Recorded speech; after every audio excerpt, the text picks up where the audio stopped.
Bonjour, eh bien je vous retrouve pour une petite vidéo sur le fonctionnement de ce servomoteur ici, un servomoteur 9G qui est couramment utilisé en robotique amateur et en modélisme. Donc j'en ai acheté un petit lot, j'ai fait des tests et j'ai rencontré quelques petites particularités que je viens illustrer ici. Bon, les caractéristiques détaillées de ce servo ainsi que tout ce que je dis ici dans cette vidéo, je le reprends dans un document PDF qu'on peut trouver sur mon site, dont le lien est en description de cette vidéo. Donc là, j'ai monté un de ces petits servos 9G sur une carte avec une carte Arduino. J'ai écrit un petit croquis de test minimal. J'ai collé un disque gradué ici pour vérifier le fonctionnement. Et je me propose ici de compiler le petit sketch avec les valeurs par défaut qui sont données par la librairie servo.h qui est fournie avec l'Arduino. Donc déjà, il est censé se mettre à la position 90 degrés au milieu à peu près, mais on voit que c'est pas du tout le cas. Ça, il ne faut pas se fier à la valeur par défaut au moment où il se met, on va devoir y revenir.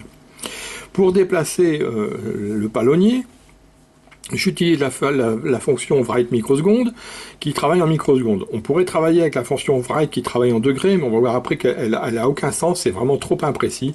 Il vaut mieux travailler directement en microsecondes. Là, j'ai utilisé les valeurs par défaut de course en microsecondes qui sont situées entre 544 et 2400 microsecondes. 544 étant la position 0 degré. Donc je vais mettre ici le servo sur 544. Voilà. On voit que le palonnier, la grande partie grande du palonnier à gauche, elle s'oriente bien sur l'axe 0 degré. Ça, je l'ai fait exprès, je l'ai monté comme ça, et tout va bien. Mais si je passe à 2400, qui est censé être la position 180 degrés, on voit que j'atteins quelque chose comme 175 degrés, pas plus. Et encore, là, c'est le meilleur des 5 servos que j'ai achetés. Il y en a 2 qui atteignent comme ça environ 170 à 175 degrés, et 3 autres qui sont plus près de 165 degrés. Mais bon, là j'ai pris le meilleur, et on voit qu'on ne dépasse pas 175, peut-être 176, bon on n'est pas au degré près non plus quand même, mais c'est pas satisfaisant. De même, si je veux positionner au milieu le palonnier, c'est-à-dire à la position 90 degrés, ou pas tout à fait en l'occurrence, vu que la course n'est que de 175 degrés, je voudrais me positionner à la position 87 degrés et demi, juste au milieu, c'est ça qui est important, regardez devant pour mon robot. Ça se fait en donnant comme longueur d'impulsion la moyenne des extrêmes. En l'occurrence, la moyenne entre 544 et 2400, c'est 1472, donc je vais donner 1472. Et on voit que en fait, le palonnier se positionne à une valeur qui doit être autour de 93-94 degrés. Il n'est pas du tout aux 87 degrés et demi que je souhaitais avoir. On n'est pas du tout à la valeur médiane. Ça signifie que la position angulaire du cerveau n'est pas linéairement proportionnelle à la longueur d'impulsion. Il faut absolument se méfier de cette particularité. Et on va voir dans tous mes tests que c'est quelque chose qui se reproduit quoi qu'on fasse. On ne peut pas se fier à un simple calcul, une simple règle de 3 pour savoir où se va positionner précisément le palonnier.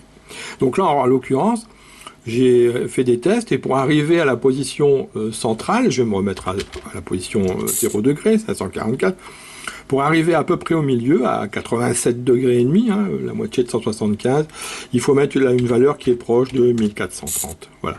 Là, on voit qu'on est un petit peu avant 90, 1430 à peu près, ouais, c'est entre 1420, 1440, entre les deux. Et là, on est légèrement en dessous de 90. Alors, il y a un effet de parallaxe que je vois pas bien, ou légèrement au-dessus d'ailleurs quand même. Donc, c'est pas très précis. Par moment, on va avoir vraiment, on va positionner bien. Et par moment, ça sera un peu moins bien. Je vais me remettre à 2544, voilà. Ouais. Et je reviens à la position médiane que j'ai calculée de 1430. Ouais, si c'est bon, on est un peu en dessous de 90. Là, c'est quand même un peu mieux. Peut-être qu'un peu moins, ce serait encore mieux, mais bon. Donc, mais malgré tout, donc déjà, ça c'est un point à savoir. Pour avoir une course plus importante, je me suis dit qu'on pouvait peut-être essayer de jouer sur les valeurs extrêmes. Donc, bon, pas toucher à la valeur 544. J'ai essayé de la baisser, la valeur minimale. On peut la baisser un peu, mais pas trop. Et ça rapidement, le palonnier bloque. Et on risque de le détériorer et d'avoir un mauvais fonctionnement. Donc j'ai conservé la valeur minimale à 544 microsecondes. Par contre, j'ai poussé la valeur maximale, j'ai fait plusieurs tests, je l'ai poussé à 2544. Donc là, je vais recompiler le sketch en mettant comme valeur maximale 2544. Là, il va se remettre au milieu. Pour lui, on va voir que... Voilà.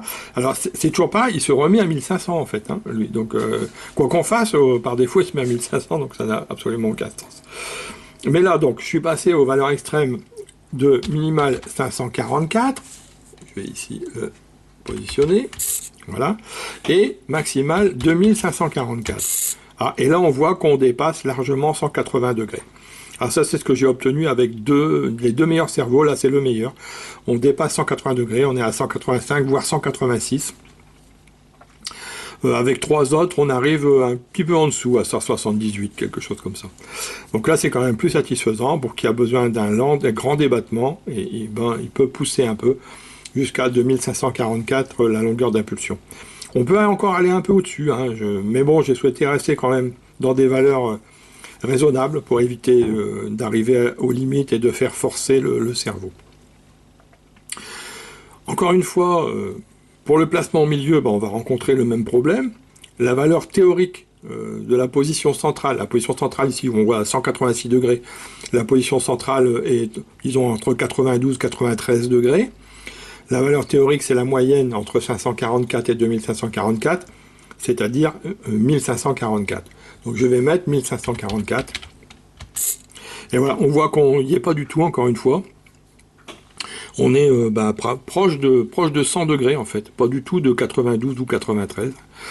On est vraiment très au-dessus. On rencontre le même problème qu'avec, quel que soit le problème de linéarité de la réponse angulaire par rapport à la longueur d'impulsion. Et le même, hein, bien sûr, il n'y a pas de raison, quelles que soient les valeurs extrêmes. Donc là, j'ai fait des tests et je me suis rendu compte que la bonne longueur d'impulsion pour se mettre au milieu était plutôt proche de 1450. Voilà, 1450, on voit qu'ici on est bien à quelque chose comme 92 ou 93, c'est-à-dire au milieu de la gamme 0-186. Voilà, c'est ce que je voulais illustrer, c'est fait. J'en ai dit assez sur ce petit cerveau, mais c'est des choses importantes à savoir. Tous les détails, les techniques et compagnie sont dans le document PDF. La prochaine vidéo, normalement, ça devrait être le module de pilotage des moteurs de propulsion à L293D. Seulement, j'ai un gros problème de livraison Amazon, un colis qui semble s'être perdu. Donc, je n'ai pas les borniers de raccordement, c'est un peu retardé. Mais je pense que la prochaine vidéo, ce sera sur ce module. Et je ne le présenterai qu'après avoir fabriqué au moins un châssis de test et monté les moteurs et les roues pour illustrer le fonctionnement de ce module avec des mouvements du véhicule quand même, un minimum de motricité. Voilà, j'arrête pour aujourd'hui, je vous souhaite à toutes et tous un très bon Noël et puis à bientôt de se retrouver sur cette chaîne.